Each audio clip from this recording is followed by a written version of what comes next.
ეთერშია კურიერი 12 საათზე ახალ ამბებს თამარ ურუშაძე გაგაცნობთ. თვითმმართველობის არჩევნებში მონაწილეობის შემდეგ ოპოზიციაში უთანხმოების კიდევ ერთი მიზეზი გირაოს გადახდა არ გადახდის საკითხი ხდება. საგამოძიებო კომისიაზე არ გამოცხადების გამო შეფარდებული გირაო არ გადაუხდია ნიკა გვარამიას, რომლის სასამართლო პროცესის დღესაა ჩანიშნული. თანხის გადახდას არაპირებენ არც ნიკა მელია და ზურაბ გირჩი ჯაფარიძე. გიორგი ვაშაძემ კი განაცხადა, რომ ამ საკითხზე მსჯელობაა საჭირო, რადგან მისი თქმით ყველა საპატიმროში ვერ იქნება. გირაო უკვე გადაიხადეს მამუკა ხაზარაძემ და ბადრი ჯაფარიძემ. ხარების პოზიციებს ლელა ჯავახიშვილი გაგვაცნობს, ის კურიერს უერთდება, გისმენთ ლელა. გიორგი ვაშაძე ყოყმანობს, ხვები კი გადახდას არაპირებენ. ასეთია მოცემულობა ოპოზიციაში, რომლის ლიდერების სასამართლო პროცესებიც ახლოვდება. დღეს უკვე ნიკა გვარამიას პროცესი იმართება, ცნობილია კოალიცია ცვლილებებისთვის პოზიცია. მაგალითად, ნიკა მელია, რომელიც თავად არაპირებს გირაოს გადახდას, ერთის მხრივ ამბობს, რომ ის კოლეგებს ვერ მოუწოდებს, რა გადაწყვეტილება მიიღონ, თუმცა მეორეს მხრივ მიაჩნიათ, რომ ეს პრინციპის საკითხია, აცხადებს, რომ პოლიტიკოსებს გაცილებით მეტი პასუხისმგებლობა ეკისრებათ და როდესაც საუბრობენ კომპრომისო ბრძოლაზე, გადაწყვეტილებებიც უნდა ჰქონდეთ თანმიმდევრული. გიორგი ვაშაძე კი საჯაროდ ამბობს, რომ ოპოზიციის წარმომადგენლება ამ საკითხს ცივი გონებით რაციონალურად უნდა შეხედონ და იფიქრონ მოსალოდნელ შედეგებზე. ვალ მაქსიმუმზე მომიწევს ამ გადაწყვეტილების მიღება. რა თქმა უნდა, დასაფასებელია ადამიანისგან თავგანწირვა, რომ ციხეში მიდიხარ, ხო? მეორე ვარიანტი, სად უფრო გჭირდება, ხო, პოლიტიკური ლიდერები რა, მაგალითად, მაშინ, როდესაც თუნდაც საგარეო ასპარესი იქნება თუ ქვეყნის შიგნით გადამწყვეტ მომენტში შეიძლება ბევრი რამ იყოს პასუხისმგებლობა ასაღები და სხვა ტიპის გადამწყვეტ მომენტზე ვსაუბრობთ. მომავალში თუ საპატიმრო დაწესებულებაში ყველა, ხო, რით ანუ როგორ გითხრათ, ორივე მხარეს არის არგუმენტი. ამიტომ ცივი გონებით იქნება გადაწყვეტილება მისაღები. მე ვერავის ვერ მოუწოდებ გირაოსთან დაკავშირებით კონკრეტული ნაბიჯის გადადგმა. ყველას აქვს თავისი პოლიტიკური ბიოგრაფია, ყველას აქვს საკუთარი რწმენა. აქ საკითხი არ დგას ფულის ბანკნოტებში და ფულის გადახდაში. აქ პრინციპის საკითხია და ნუ დიახაც მოხარული ვარ, რომ ყველამ დაიკავა ძალიან ღირსეული პოზიცია, მე შემიძლია ვისაუბრო კოალიცია ცვლილებებზე და აგერ ვისაუბრო ირაკლი ოქროვაშვილზე. ბრძოლაში, როდესაც ხარ და თანაც ამბობ, რომ ხარ კომპრომისო ბრძოლაში, ჩემის რმატყენით ქმედებებიც უნდა იყოს ადეკვატური და შესაბამისი. კომპრომისზე არ უნდა წახვიდე საკუთარ სინდისთან, მორალთან და უნდა გახსოვდეს 50-ზე მეტი პოლიტიკური პატიმარი. ამიტომ ახლა პოლიტიკოსებს გაცილებით მეტი მოგვეთხოვება. ქართულ ოცნებაში კი აცხადებენ, რომ მათ ოპონენტებს აქვთ არჩევანის თავისუფლება, თუმცა ამბობენ იმასაც, რომ პოლიტიკურ გადაწყვეტილებას აუცილებლად მოყვება სამართლებრივი შედეგები, რადგან კანონი უნდა აღსრულდეს. რა თქმა უნდა, ამ ადამიანების გადასაწყვეტია, რა სტრატეგიას აირჩევენ, რა მიდგომით და დამოკიდებულებას გამოხატავენ საგამოძიებო კომისიისადმი, მაგრამ ყველამ უნდა იცოდეს, რომ სათანადო პასუხისმგებლობისთვისაც მზად უნდა იყვნენ აუცილებლად, იმიტომ რომ ასე აბუჩათაგდება როგორც საზოგადოების, ასევე საპარლამენტო საგამოძიებო კომისიის წესების და ზოგადად კანონმდებლობის, რა თქმა უნდა, ამ აბუჩათაგდებას ექნება შესაბამისი საკანონმდებლო შედეგები. თუ ისინი მზად არიან ამ შედეგებისთვის, რა თქმა უნდა, მათი არჩევანია, მაგრამ ის უბრალოდ რომ ისინი არ ღვევენ კანონს, ამას ვერ ექნება გამართლება იმ მიზეზით, რომ ვინმე სადმი პროტესტს გამოხატავენ. არის კანონი, არის სათანადო წესები, მათ შეუძლიათ აირჩიონ ეს გზა თავად, რასაც ჩათვლიან საჭიროდ პოლიტიკურად თუ სხვა გაგებით, მაგრამ სამართლებრივი შედეგებისთვის მზად უნდა იყვნენ. შეგახსენებთ, რომ საგამოძიებო კომისიაზე არ გამოცხადების გამო შესაბამისი სამართლებრივი პროცედურების შესაბამისად გირაო გადაიხადეს ლელოს ლიდერებმა, მამუკა ხაზარაძემ და ბადრი ჯაფარიძემ. დღეს არის ნიკა გვარამიას პროცესი, რომელიც არაპირებს გირაოს გადახდას. ასეთივე გადაწყვეტილება აქვს მიღებული ზურაგირჩი ჯაფარიძეს, რომლის პროცესიც 22-ში გაიმართება. 27 მაისს არის უკვე ჩანიშნული გიორგი ვაშაძის პროცესი, რომელსაც გადაწყვეტილება ჯერ მიღებული არ აქვს. გირაოს არ გადახდისთვის კი უკვე დააკავეს ირაკლი ოქროვაშვილი. მადლობა, ლელა ჯავახიშვილი იყო კურიერის პირდაპირ ეთერში. დროებითი საგამოძიებო კომისიის მორიგის ხდომა პარლამენტში. დღეს კომისია მსჯელობს მედიისა და გამოხატვის თავისუფლების დარღვევის ფაქტებზე. რამდენიმე წუთის წინ დასრულდა ჟურნალისტ ვახო ხუზმიაშვილის მოსმენა. თავისუფალი სივრცის ავტორმა და წამყვანმა გაიხსენა 2004 წლის მოვლენები, იბერიაში შეჭრის და ზეწოლის ფაქტები, რასაც ტელეკომპანიის დახურვა მოჰყვა. მანამდე კომისიამ გიორგი იაკობაშვილს მოусმინა. დღესვე პარლამენტში ელოდებიან გიორგი მამაცაშვილს, ბექა სივსიბაძეს და ბონდო მძინარიშვილს. პარლამენტზე კესო კაფიენძეს ჩართვათ ახლა პირდაპირ ეთერში კესო დეტალებს ველოდებით ჩვენგან.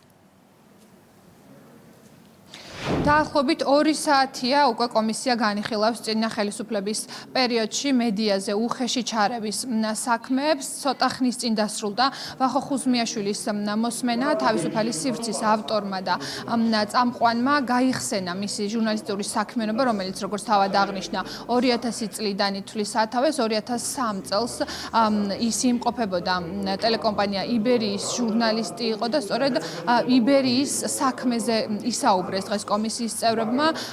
როგორც ხუზმიაშვილმა აღნიშნა, ტელეკომპანია იბერია 2003 წლის ვარდების რევოლუციის მომხრე არ იყო და შესაბამისად არც შემდეგ პერიოდში არ აკლებდა, ესე ვთქვათ, მიხეილ სააკაშვილის ხელისუფლებას კრიტიკას და იყო საკმაოდ კრიტიკული მედია და სწორედ ამიტომ სამიზნეში ამოიღო ნაციონალურმა მოძრაობამ და 2004 წელს ტელეკომპანია იბერიაში, რომელიც ომეგა ჯგუფის, ომეგა ჰოლდინგის მართვის ქვეშ იყო და მფლობელობაში შევიდა სპეცრაზმი და როგორც ხუზმიაშვილმა კომისიის წინაშე განაცხადა, მაშინდელმა გენერალურმა პროკურორმა ირაკლი ოქრუაშვილმა განაცხადა, რომ ამის მიზეზი ტელევიზიაში შეჭრის მიზეზი იყო ომეგას ოფისებში და მათ შორის ტელევიზიაში თითქოს და დამალული სიგარეტის გაყალბებული აქციზების საქმე. ეს კი როგორც ხუზმიაშვილი ამბობს, იყო მხოლოდ საბაბი, რათა შესულიყვნენ ტელევიზიაში, რაც შეეხება უშუალოდ ტელევიზიაზე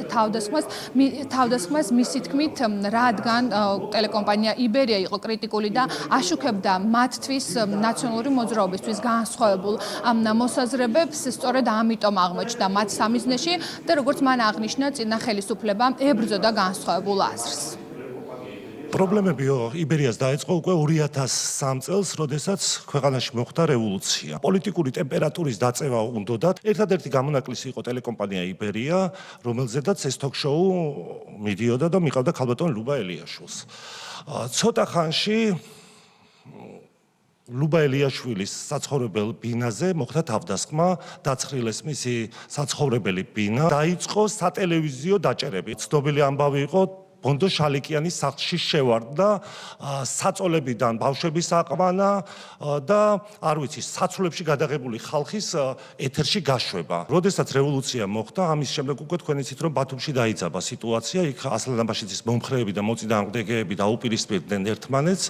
რამდენიმე სტუდენტი, 5 სტუდენტი თუ არ ვცდები, ჩამოვიდა თბილისში და ხვდებოდნენ მათ თანატოლებს თბილისის სახელმწიფო უნივერსიტეტში. აი ამ შეხვედრის შემდეგ ეს 5-ვე სტუდენტი დააკავეს. საბურთალოს საგამოძიებო სამსახურის უფროსი იყო მაშინ ზაზა მესხი და თქვენი კოლეგა მამუკა მდიდარაძე იყო გამომძიებელი. როდესაც ეს სტუდენტები გაუშვეს ხელწერილი საფუძველზე სახლში, მდიდარაძეც დააკავეს და ზაზა მესხიც. და ამაზეც ვკითხულობდით, რა უნდა, ანუ პოლიტიკური გადაწყვეტილება უნდა მიიღო სამართალდამცველ სტრუქტურებს და არა სამართლებრივი.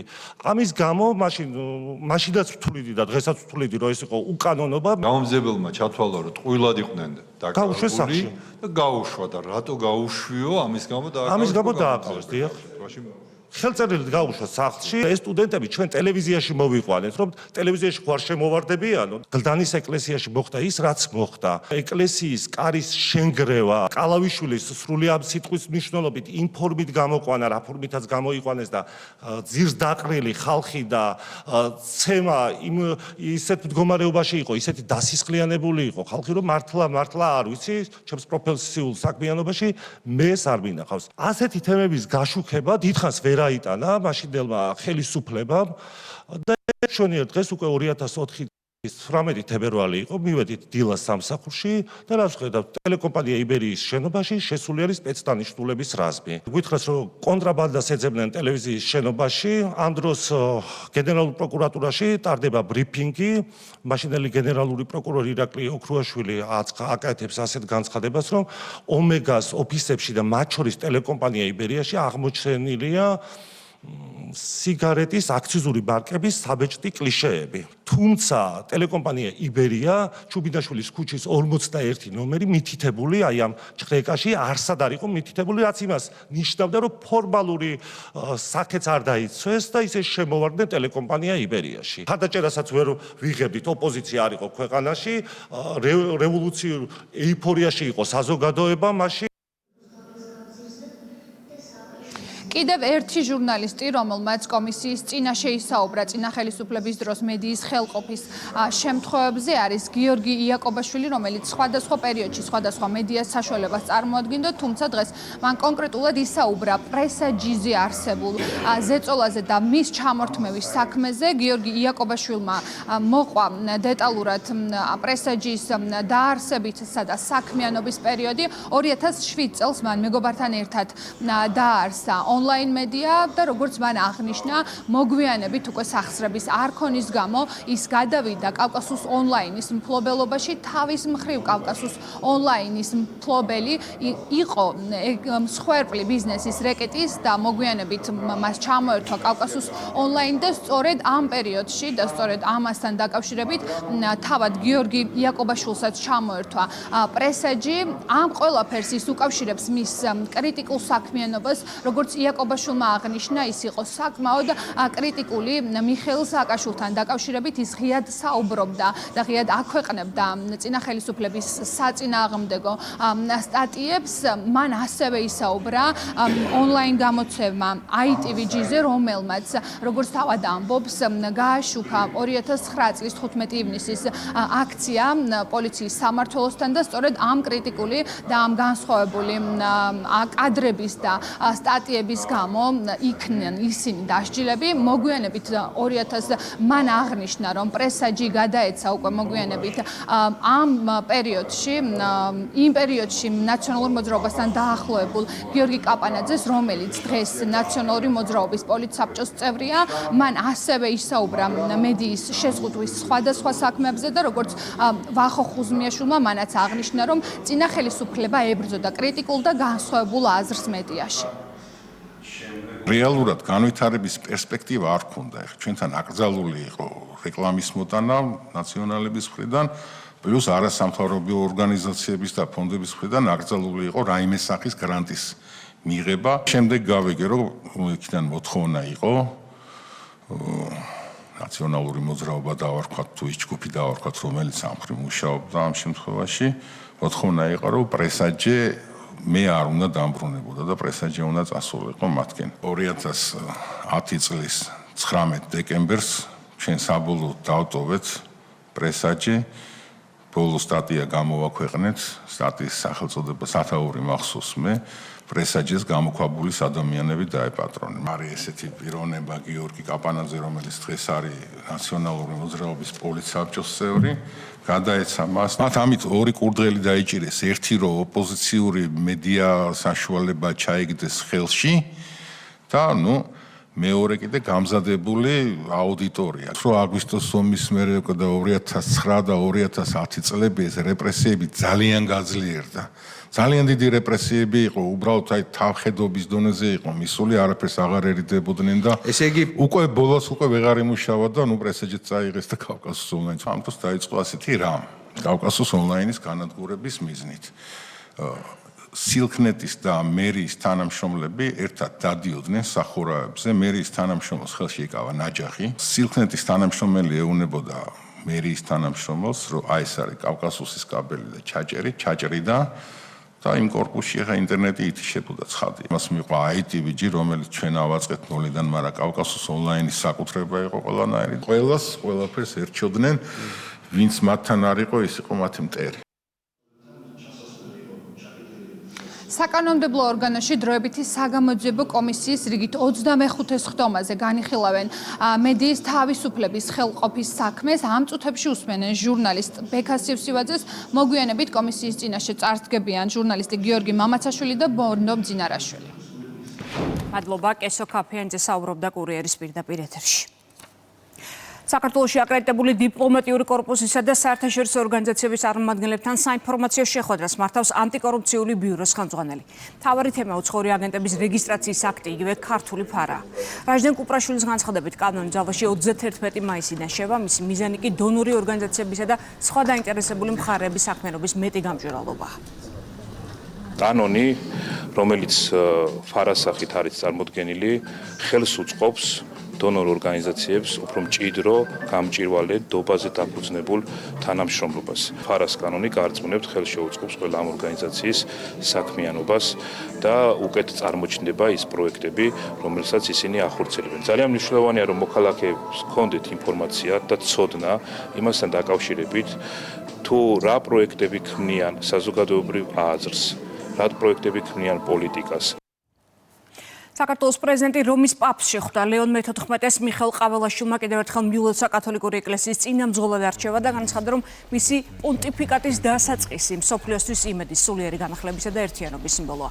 მან ასევე აღნიშნა, რომ ქრისტიანულ ფასეულობებზე დაფუძნებული კავშირი მჭიდრო პარტნიორობის საფუძველია. პრეზიდენტმა რომის პაპს მადლობა გადაუხადა საქართველოს სუვერენიტეტისა და ტერიტორიული მთლიანობის მხარდაჭერისთვისაც და თბილისში მოიწვია. პრეზიდენტის ადმინისტრაციის ინფორმაციით ლეონ მე-14-მ მზაობა გამოთქვა პარტნიორობის დაღმავების და ყურადღება გაამახვილა მშვიდობის მნიშვნელობაზე სოფლიოში. რა შედეგები მოჰყვება ტრამპისა და პუტინის 2 საათიან სატელეფონო საუბარს რუსეთის პრეზიდენტის შემდეგ ვაშინგტონი პირველ განმარტებას აკეთებს. ტრამპმა დაწერა, რომ დიალოგმა კარგად ჩაიარა, რუსეთი და უკრაინა ცეცხლის შეწყვეტაზე მოლაპარაკებების დაუყოვნებლივ დაიწყებენ. ამერიკა რუსეთის წინააღმდეგ სანქციებს არ გაამკაცებს, რადგან შესაძლოა ამას სიტუაცია გაართულოს. უკრაინის პრეზიდენტმა კი თქვა, რომ მოლაპარაკებებისთვის ნებისმიერ დროს არის მზად, თუმცა საკუთარი ქვეყნის ოკუპირებული ტერიტორიიდან ჯარს არ გაიყვანს და ტერიტორიებს არ დათმობს. მხარეები ადასტურებენ, რომ ომის შესაჩერებლად შეხვედრები გაგრძელდება. დრო და ადგილი ჯერ უცნობია, თუმცა სახელდება რამდენიმე ვერსია, მათ შორის ვატიკანი და შვეიცარია.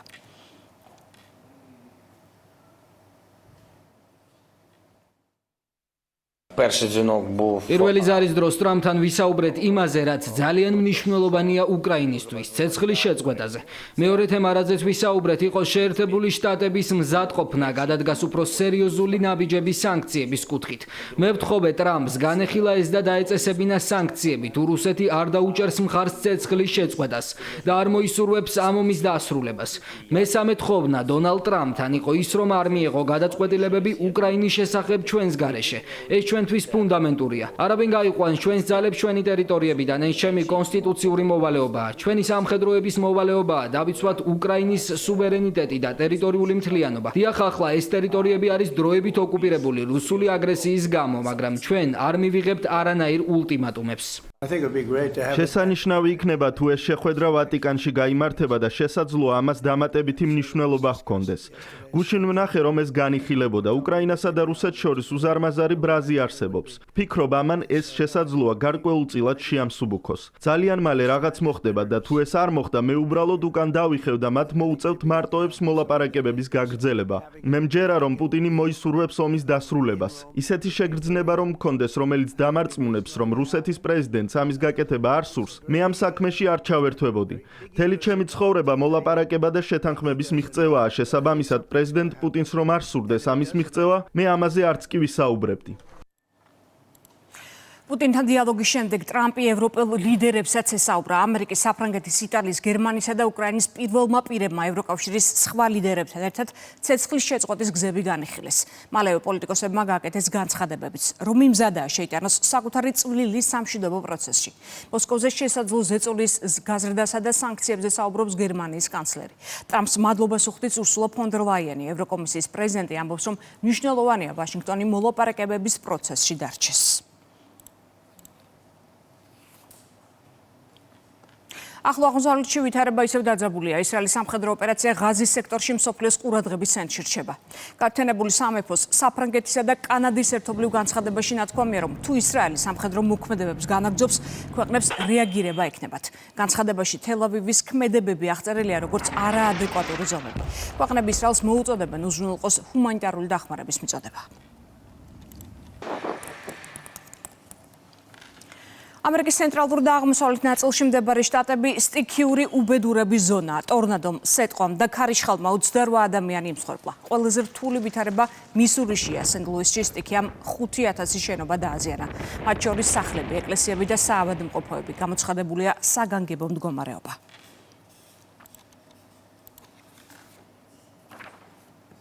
ამერიკის უზენაესმა სასამართლომ მხარი დაუჭირა ვენესუელას 350,000 მოქალაქის დეპორტაციას. განკარგულება უკვე გამოქვეყნდა. როიტერის ცნობით გადაწყვეტილება ეხებათ მიგრანტებს, რომელთაც 2023 წელს დროებითი დაცვის სტატუსი მიანიჭეს. ეს მათი დეპორტაციის მეორე მცდელობაა. მანამდე ხელისუფლებამ მათთვის ამ სტატუსის ჩამორთმევა გადაწყვეტა, განკარგულებას კი სასამართლომ ვეტო დაადო.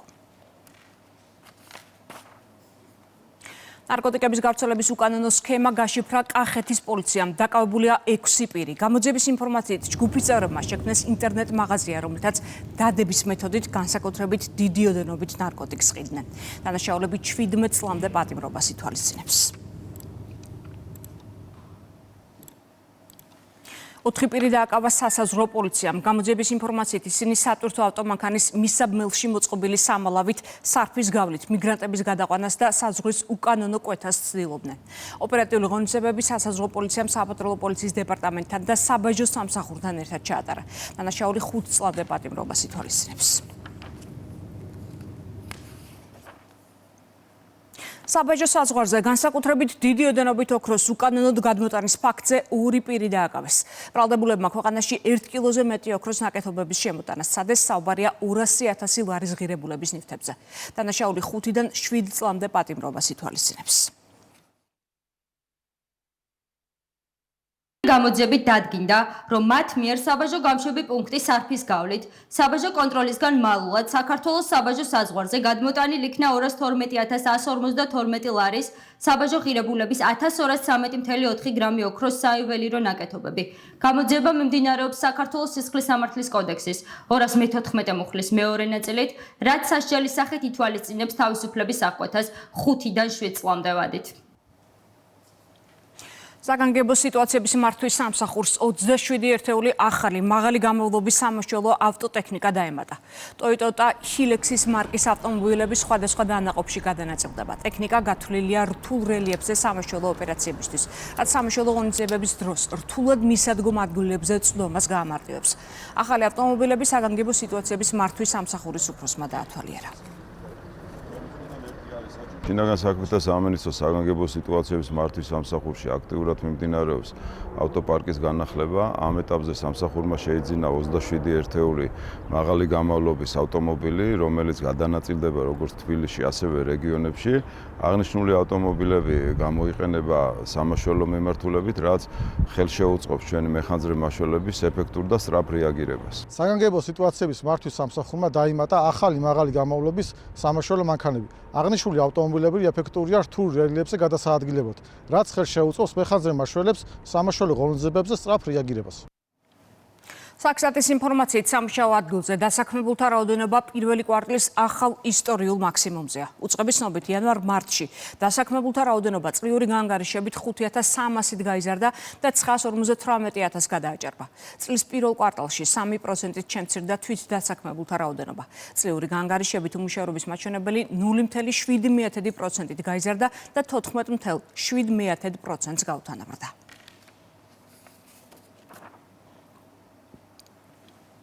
ეკონომიკის მინისტრის მოადგილე ჟენევაში ვაჭრობის მსოფლიო ორგანიზაციის გენერალური დირექტორს შეხვდა. გენადი არველაძემ მას გადასცა სიგელი, რომელიც ვაჭრობის მსოფლიო ორგანიზაციის თევზჭერის სუბსიდიების შეთანხმებაზე საქართველოს მიერთებას უკავშირდება. მხარეებმა განიხილეს საქართველოს სავაჭრო პოლიტიკის და თანამშრომლობის საკითხები.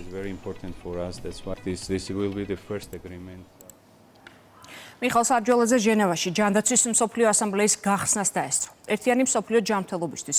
ის არის 78 ღონისძიების თემა.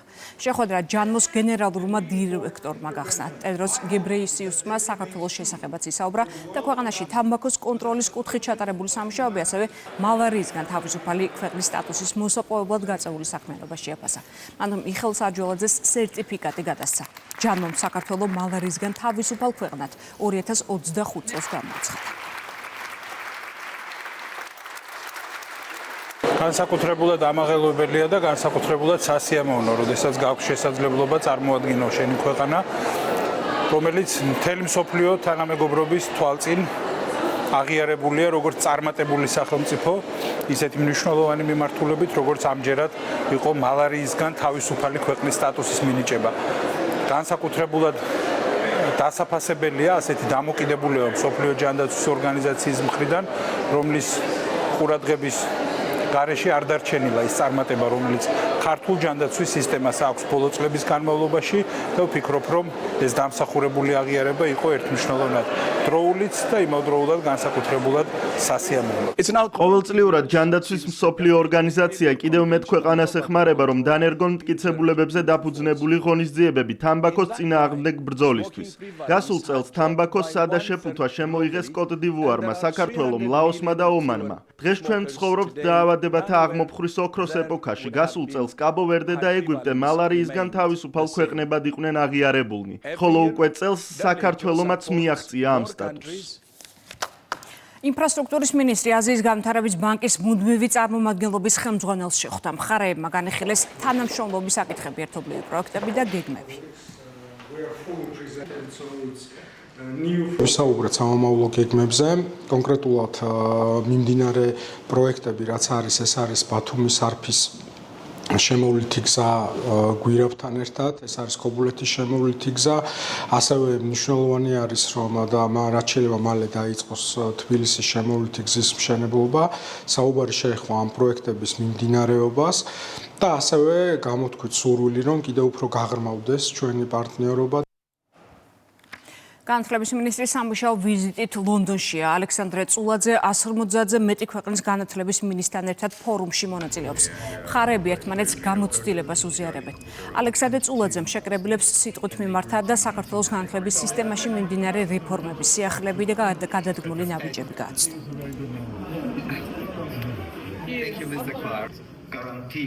აღნიშნულ ფორმატს, რა თქმა უნდა, ძალიან დიდი მნიშვნელობა აქვს ერთის მხრივ სახელმწიფოებს შორის ინფორმაციის გაცვლის, საუკეთესო პრაქტიკის გაზიარების და წოდნის გაზიარების კუთხით. მეორეს მხრივ ასევე ძალიან მნიშვნელოვანია ის, რომ აღნიშნულ ფორუმში მონაწილეობს მსოფლიოს ყველა წამყვანი საგანმანათლებლო რესურსების შემქმნელი კომპანიები, მათ შორის ისეთი როგორიც არის ბრიტანიკა, კურსერა და სხვები. აქვე მინდა დავაანონსოთ, რომ ხვალ საქართველოს განათლების სამინისტრო გამართავს მიღებას, აღნიშნული მიღებაზე მონაწილეობას მიიღებს ბრიტანეთის წამყვანი უმაღლესი დაწესებულებების წარმომადგენლები და ასევე განათლების სამინისტროს სხვადასხვა სააგენტოს წარმომადგენლები.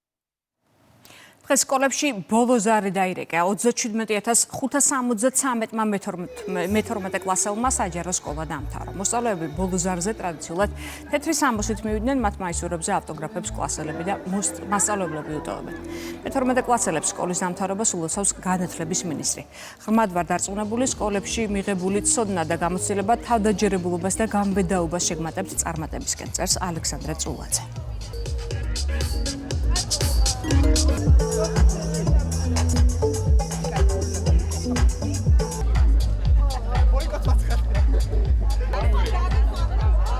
ყველას ულოცავ განსაკუთრებულ დღეს ჩვენ ცხოვრებაში.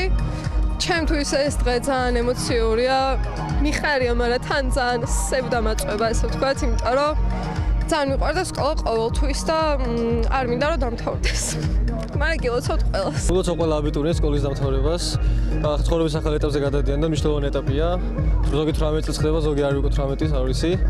და ეხლა ირჩევენ ფაქტობრივად მომავალში უნდა გააკეთონ კარიერას, რა და ყველას ულოცავ. დღევანდელი დღე ძალიან ემოციურია. მასწავლებლებს, ბავშვებს ძალიან გვიხარიათ. ამთავრებენ დღეს სკოლას. მინდა დაულოცო ეს დღე, წარმატებულები იყვნენ. მშვიდობა იყოს ჩვენს ქვეყანაში და სულ წარმატების გზაზე ევლოთ. ბედნიერები ყოფილიყო და მათთან ერთად ჩვენც ბედნიერები ვიქნებით. მოსწავლეებს სკოლის დამთავრებას ულოცავს პრემიერი. ყველა მოსწავლეს, რომელიც დღეს თავისი ცხოვრების ახალ ეტაპს იწყებს, ულოცავ სკოლის დამთავრებას.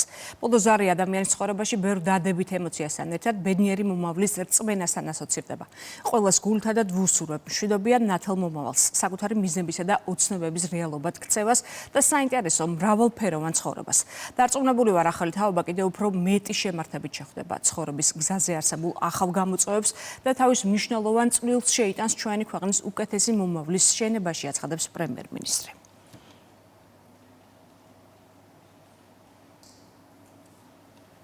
პოლოზარი დაირეკა პენტენციურ დაწესებულებაში. სპეციალური პენტენციური სამსახურის ორგანიზებით მე-11 დაწესებულების მსჯავრდებულებს სკოლის დასრულება ღამის შოუს ბენდის წარმომადგენლებმა მიულოცეს და მათთან ერთად მუსიკალური ნომრები შეასრულეს.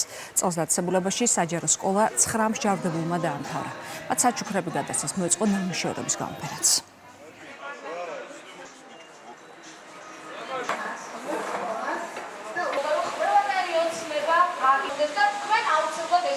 დღეს ბოლოზარია და ძალიან მნიშვნელოვანი დღე არის ყველა ახალგაზრდისთვის, ვინც ასრულებს სკოლას და ცხოვრების ახალ ეტაპზე გადადის და სპეციალური პენტენციური სამსახური იმ ახალგაზრდებზე, რომლებიც იმყოფებიან ჩვენთან, მუდმივად ზრუნავს მათ განათლებასთან დაკავშირებით, რეაბილიტაციაზე და ყველანაირ მხარდაჭერაზე. დღევანდელ ღონისძიებასთან დაკავშირებით სტუმრად გვეწვია ღამის შოუს ბენდი, რომლებმაც ბავშვებს მიულოცეს დღევანდელი დღე და მადლობა მათ.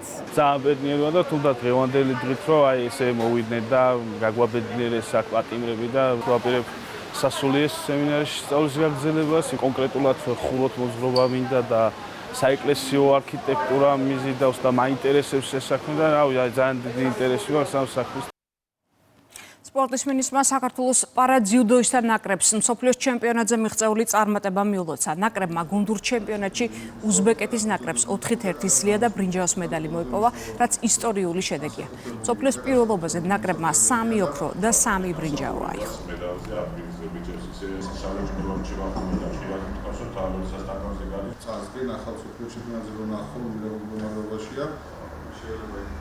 დღეს მე პატივი მქონდა სპორტის სამინისტროში მემასპინძლა პარაძიუდოისტებისთვის, მათ როგორც მოგეხსენებათ, ასტანაში გამართულ მსოფლიო ჩემპიონატზე მოიპოვეს 3 ოქროსა და 3 ბრინჯაოს მედალი, ეს როგორც მოგეხსენებათ არის ისტორიული შედეგი და ვუსურვებ მომავალ ტურნირებში წარმატებული ასპარეზობა. ჩვენთვის ყველაზე მნიშვნელოვანი არის, რომ ჩვენს პარასპორტსმენებს ჰქონდეთ აბსოლუტურად ყველანაირი პირობები, ღირსეულად მოემზადონ და მათ საფიქრანი მხოლოდ საკუთარი სპორტული განვითარება ჰქონდეთ და სპორტის სამინისტროს მხარდაჭერით ეს ყველაფერი არის უზრუნველყოფილი და სწორედ ესე ერთობრივ მუშაობას მოაქვს ის შედეგები, რაც ნამდვილად ისტორიული იყო, არა მხოლოდ პარალიმპიური სპორტის, არამედ ქართული სპორტისათვის, როდესაც ჩვენ ერთი ჩემპიონატიდან გვყავს 3 მსოფლიო ჩემპიონი, 6 медалოსანი და პლუს გუნდურში ისტორიულად პირველად დავიღეთ ბრინჯაოს მედალი. ჩვენთვის ეს სასიხარულოა, როცა მინისტრს ხვდები და ჩვენ შედეგებზე საუბრობენ. და ვეცდებით მომავალში გავაუმჯობესოთ ეს ჩვენი შედეგები და უფრო მეტი გავაკეთოთ ჩვენი ქვეყნისთვის. რადგან პოტენციალი არის, ხელშეწყობა არის. ყველანაირი პირობებია იმისთვის, რომ სპორტსმენი იდეალურად მოემზადოს და გაიაროს ეს ყველა ეტაპი. ეს იყო ბოლო ინფორმაცია კურიერი გემშვიდობებად 3 საათამდე. თქვენ კი შეგიძლიათ დღის სხვა სიახლეებს გაიცნოთ ჩვენ ვებგვერდზე rustavi2.g.